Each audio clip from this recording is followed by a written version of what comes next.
How many jobs will be lost to automation? Are you afraid that you will lose your job because of robots or AI?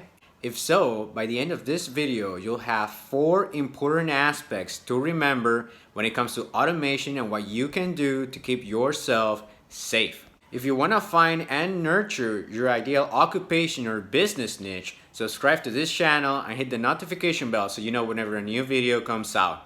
Also, remember to hit the like button below. If you're here, it means that you know what automation is. So let's jump right in. Point 1.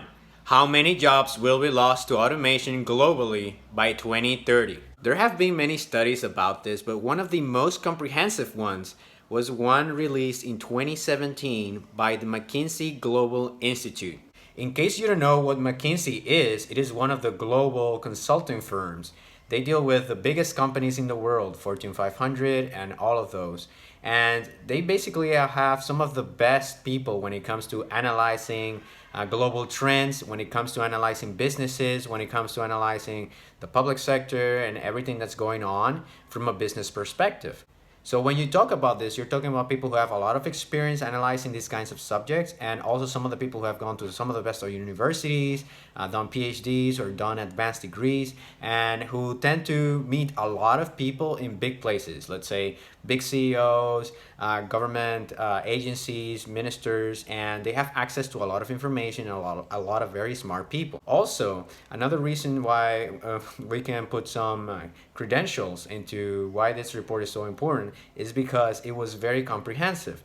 It analyzed 800 different occupations across 46 different countries. And you might think, oh, but 46 countries is not the almost 200 that actually exist in the world. But they focused on the 46 countries that are producing almost 90% of global GDP. Global gross domestic product. In other words, the people who are working and producing the goods and services, 9 out of 10 products and services are being produced in terms of value, in terms of monetary value, were accounted for in this study. And 800 occupations is almost all of the occupations that basically exist. So what were the findings? Well, there are multiple scenarios because this requires some economic projection, and we all know that forecasting can go very wrong.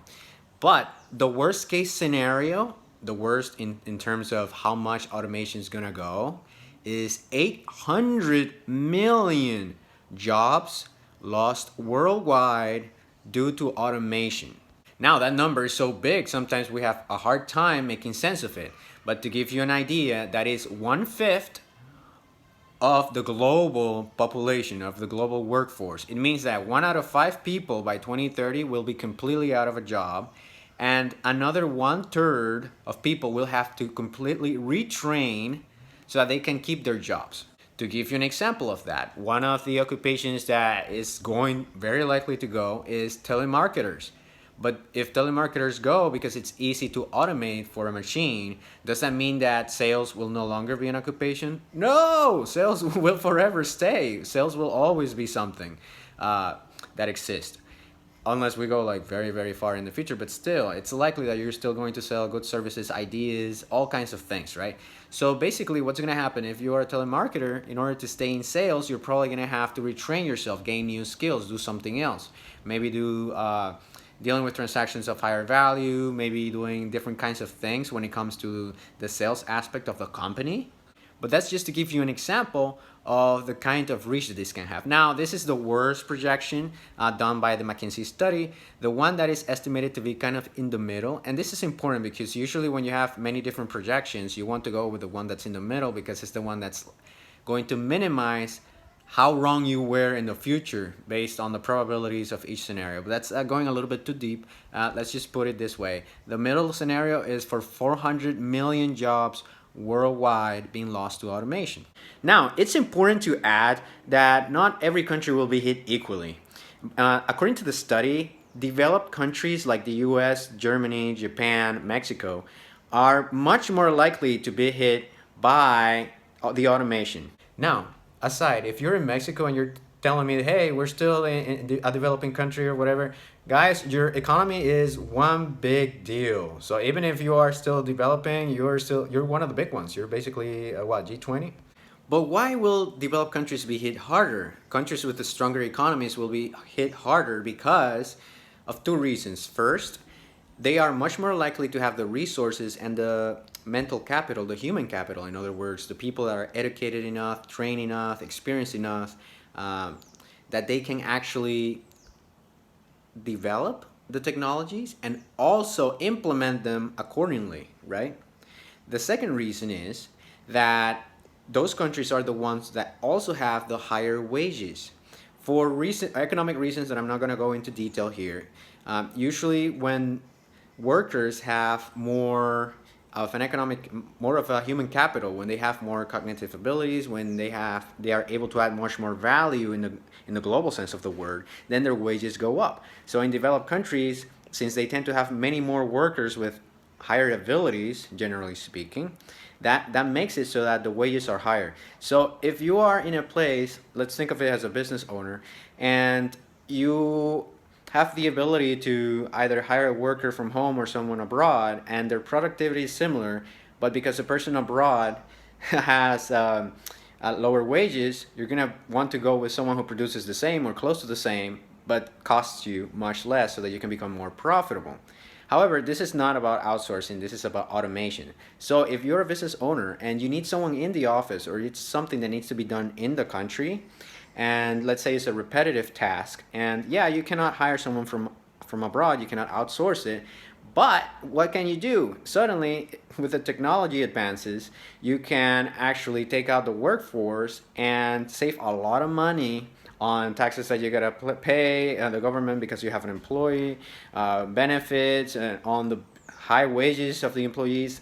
And this can both boost productivity because the repetitive tasks suddenly can be done much faster, maybe with less errors, but it also boosts your profitability because if you do it right, over time, you're going to be having a much lower costs as a business owner, right? But if you are doing a repetitive task in a developing country, it's less likely that your employer is even going to know anything about automation or even have the ability to implement something that's automated on the workplace. So it's much less likely that you're going to lose your job. Even then, you will be safer if you actually preempt it and then get yourself a higher skilled occupation. Okay, so you are doing repetitive tasks and you are in a developed country. By now, you're pretty scared. So we're gonna go to aspect 2, and that is which jobs or occupations are more likely to be automated. According to multiple sources, like we mentioned before, things that are repetitive and do not require a lot of skill to do, things that are rote like data entry or being a clerk, are going to be automated like real quick. That has already begun to happen. I know I have a personal friend who was looking to hire people to be a sales manager for a company that, notice what they did. They literally were automating the process of having a receptionist at apartment buildings. In other words, if you were a receptionist at an apartment building and you're there just to serve anyone, give information or whatever, literally they already had clients. They had like 4 buildings they had installed some software into that could actually help people get information automatically, no need to pay anyone, no need to have anyone there. And yes, that was in the US. Other potential jobs are being a library technician and some manual labor, like being a machinist.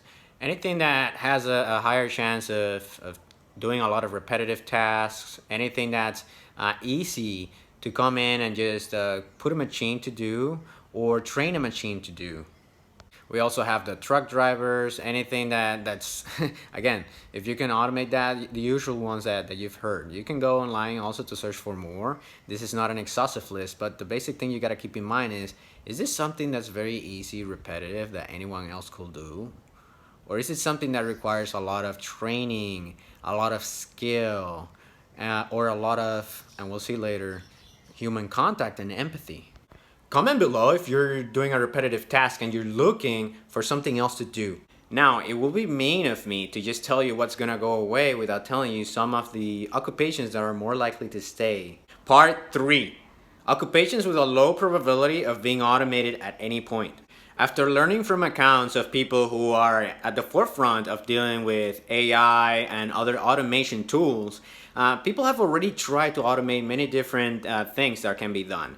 So it might surprise you, but one of the occupations that might not be automated anytime soon is being a hairstylist. And in this case, it's for two reasons. The first one is the machines will require too much dexterity to make most to make most styles. If it's not something that's a cut that's too easy, too simple, then a machine is gonna have a very hard time to do it, and it's unlikely that it will be able to. Part two of why that is the case for hairstylists specifically is because usually, and this is something that I see very often as well, when you go to the hairstylist, usually you like to have that human touch, you like to gossip, you like to talk about stuff. Some people actually enjoy that very much, and that's something that you won't necessarily have with a robot now, will you?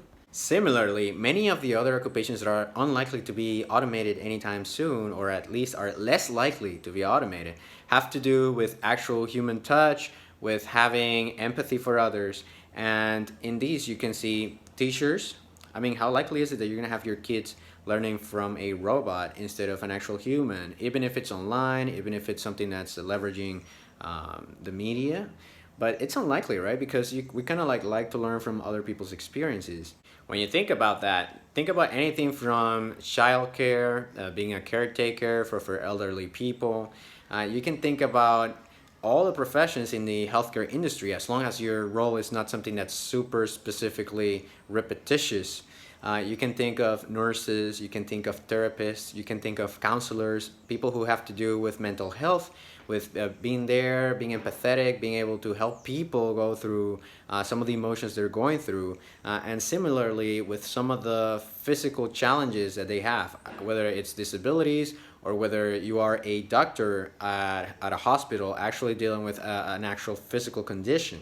Psychologists, psychiatrists, all of that. However, I don't want you to think that healthcare is the only one, but before we go into other types, healthcare is a big one because right now I think it's about 18 to 20% of the US GDP, which is about, only in the US, is about 5% of global GDP if you were to compare it that way, since the US is about 1/4 of global GDP, which means that there's a lot of money in healthcare. There is a lot of need for people to come in and help people who have conditions, who have emergencies, all of those things, whether you're a nurse, whether you're a doctor, or whether you are some other kind of technician, hopefully not doing very repetitive, easy to automate tasks. So when you think about that, and when you have the decreased birth rate, and you have people living longer than ever, and something that's probably going to continue and become even more of a trend in the future, then basically all analysts point to the direction of healthcare being an area of growth, because you will have more and more elderly people in need of physical care and emotional care as well. So if you like healthcare or anything in it, or you figure out that that's something that you would like to go into, then that is a great place to go when it comes to occupations that will unlikely be automated. But I also promised to talk about other types of occupations. Now, when you think about it, when we started this video, I said, oh, we're gonna lose like 800 million jobs, 400 million jobs globally. That's about 1/5 of the population, but that means that 80% of the rest of the occupations, 80% or more, are not going to be as affected by the whole thing of automation. Yes, many of them will actually have menial repetitive tasks completely automated, and then you'll have to retrain yourself if you're doing that. But for the most part, not everything is going to disappear.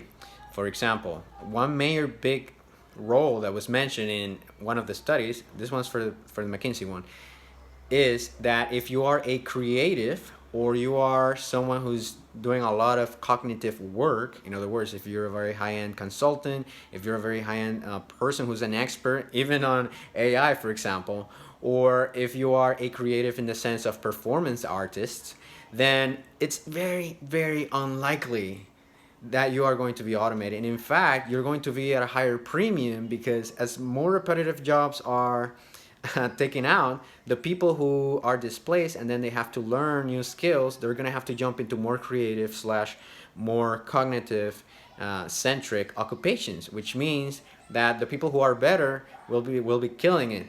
and being more sought after, so to speak. So if you are someone who's a creative, you're interested in things that are creative, maybe an artist, maybe an actor, a singer, maybe you're creative in the sense of you are in marketing or you're in advertising, and you are creating yourself as a genius in it, you're becoming more of an expert, then you are on the right track. So this takes us to point 4, and that is actually understanding automation. Many people demonize automation because, oh, it's gonna kill jobs, it's gonna do this and that. But at the end of the day, really when you think about it globally, like with a big perspective, what automation is doing is that it is making it so that we humans don't have to do menial tasks that don't really add that much value. Things that need to be done, like data entry, for example, but that it doesn't really need a human to do it. If you're watching this video and you're doing something very repetitive, like being a clerk or doing data entry, for example, then you know very well that you can probably do better than that. I mean, look yourself in the mirror and you know that you can do more for yourself and for others, even if you still need to do more training or gain more skills. Automation is great from the point of view of, okay, we're destroying jobs, but we are adding more value to the economy as a result. We're increasing productivity because now the humans who were doing that can now do something else that is more and of higher value for themselves and for society. And think about it this way. It's not like, some of you might be like, oh, I really don't want to lose my job. But at the end of the day, I mean, think of if you're buying things from Amazon, for example, doesn't that beat going to the store, like in terms of convenience? Or if you're doing a transaction with a bank, isn't it better to just do an online transaction that's safe, secure, fast, and convenient instead of actually going all the way to the bank to talk to a clerk and do all of the paperwork? Just the same way as you feel that way, other people feel that way as well. And when it comes to that exchange of money, really what you're doing is you're exchanging value. You're making other people's lives easier. That's what automation does. So instead of trying to fight it, instead of trying to resist that trend, because it's going to continue, because it's good for most people, including everyone who's watching this video, then freaking go with it. Go and learn more skills. Stay online, stay afloat of things. Who knows, this might be a good thing. Maybe this will give you the opportunity to do something that's more meaningful for you. So now you know 4 important aspects of how many jobs will be lost to automation. Now, if you want to stay afloat of developments when it comes to the work market and what occupations are going to stay, which occupations you should go for, and where your talents really lie so you can find something that's meaningful for you, subscribe to this channel and hit the notification bell so you know whenever a new video comes out. Also, if you found this helpful, share it with your friends in your network, maybe through your Facebook or your LinkedIn or any other social media that you use.